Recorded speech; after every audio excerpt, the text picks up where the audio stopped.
ኤፍሬም በተሰቦችህና በቅርብ የሚያውቁ ዘመዶችህ ወደዚህ ሙያ ስትሰማራ ምን ተሰማቸው? በቤተሰቦቼ አካባቢ መጀመሪያ ወደዚህ ሙያ ስትሰማራ ከመጀመሪያ ምንም አይነት ድጋፍ አይሰጡኝ ነበር። እንደውም አልፎ አልፎ ከአባቴ ጋር ቁጣልቼ ከቤት እንደወጣበት ጊዜም ነበርና ያን ያህል አይሰጡኝ ነበር። ግን አሁን በገዛ ጓደኞችና በገዛ ጥረቴ እዚህ ጋር ደረስኩ በኋላ ያው ካሴቴንና ስለኔ ማንዳንድ ነገር ሰሙ በጣም ልክ እንደኔ ደጋፎች ያህል ነው የሚደግፉኝና ደስ የሚላቸው። አሁን በጣም ደስ ብሏቸዋል። አሁን መጨረሻ እጮኛ ወይም ሚስት አለህ? አዎ ሚስት አለኝ። እስቲ ባለቤትህ የምትወደውን አንድ ዜማ ለፕሮግራማችን ተከታታዮች ጋብዝልን። እሺ ሳምንት አካል ገላ የሚለውን ዜማ ነው አሰማ ደስ ይለኛል። ዜማና ግጥም በአጠቃላይ የስነ ጽሁፍ ችሎታ አለህ? አዎ የዜማ መድረስ ችሎታ አለኝ።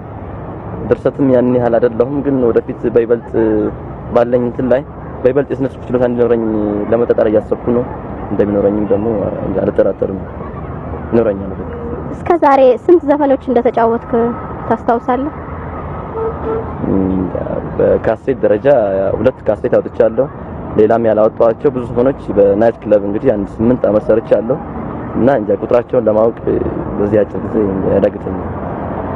እስቲ እስከ ዛሬ ከተጫወትካቸው ዜማዎች መካከል አንተ በጣም የምትወደውን ብትጫወትልን? አዎ እኔ የምወደው የአካል ሸጋ የተሰኘው ዘፈን ነው። በዚህን ጊዜ እንደው በራስ ድምጽ ላይ ምን አስተያየት አለ? እንዴት ትመለከተዋለህ የገዛ ድምጽህን? ብዙ ጊዜ የማዳምጠው ካለኝ ድምጽ አለ አይደለም እንዴት ባደርገው ነው ይሄን ያለኝ የቅላጼ እንትን እንዲህ ባደርገው ይሻላል፣ ይሄኛውን ነገር እንዲህ ልቀይረው እንዲህ ለሚለው ነገር ነው የምሰማው። ፕላስ ደግሞ ድምጼ የራሴ ድምጽ ያረካኛል፣ ደስ ይለኛል። በሀገራችን ካሉት ባህላዊም ሆነ ዘመናዊ ድምጻውያን መካከል ማንን ታደንቃለህ? እንዲሁም ደግሞ ከመሳሪያ ተጫዋቾች መካከል ማንን በምን መሳሪያ ታደንቀዋለህ? በሀገራችን ካሉት የሙዚቃ መሳሪያ የዘመናዊ ሙዚቃ መሳሪያ ተጫዋቾች ያው እንደሚታወቀው ሁሉ እኔም ማደንቀው ያው በሙዚቃ ችሎታው በኮምፖዘርነቱ በኮንጋ ድራማ ጫወቱና በሌላም አንዳንድ ሰፋ ያለ ሙዚቃ እውቀት ያለው ያው ሙላት አስታጥቄን ነው። ግን ደግሞ በመሳሪያ ይዘው በሀገራችን ከሚጫወቱ ሙዚቀኞች እኔም ካሴት ላይ ተጫወተው ደረጀን በጣም ያረካኛል፣ እወደዋለሁ፣ ደስ ይለኛል አጫዋቹ። ከድምጻውያን መካከል መቼም በሀገራችን ካሉት ዘፋኞች ልዩ ዘፋኞች ያው አሉ ከሚባሉት ትላልቅ ዘፋኞች ውስጥ የተለያየ የራሳቸው ስታይል አላቸው። ከስታይላቸው ግን ካያያዛቸው ሙሉቀን ስታይል ደስ ይለኛል። ኤፍሬም እንደው አንድ መጨረሻ ጥያቄ ልጠይቅህና የሙዚቃ ትምህርት አለህ ወይስ በልምድና በፍላጎት የደረስክበት ሙያ ነው? የሙዚቃ ትምህርት የለኝም፣ በልምድና በፍላጎት የደረስኩበት ነው። ያው እንደገለጽኩት ሁሉ ወደፊት ግን እንዲኖረኝ ታጠራለሁ።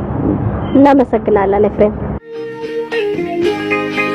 በፍቅርሽ መያዜን ባንቺ መቸገር በፍቅርሽ መያዜን ባንቺ መቸገር ያኔ ነገርኩሽን አውጥቼ ሚስጥር ያኔ ነገርኩሽን እንዳልተመካብሽ ተስፋ እንዳልሰጠሽ እንዳልተመካብሽ ተስፋ እንዳልሰጠሽ ምነው ቀረሽና ልቤን አሳዘንሽ ምነው ቀረሽና ልቤን አሳዘንሽ ብትጨክኝበት ያለግል አንቺን ከመጠበቅ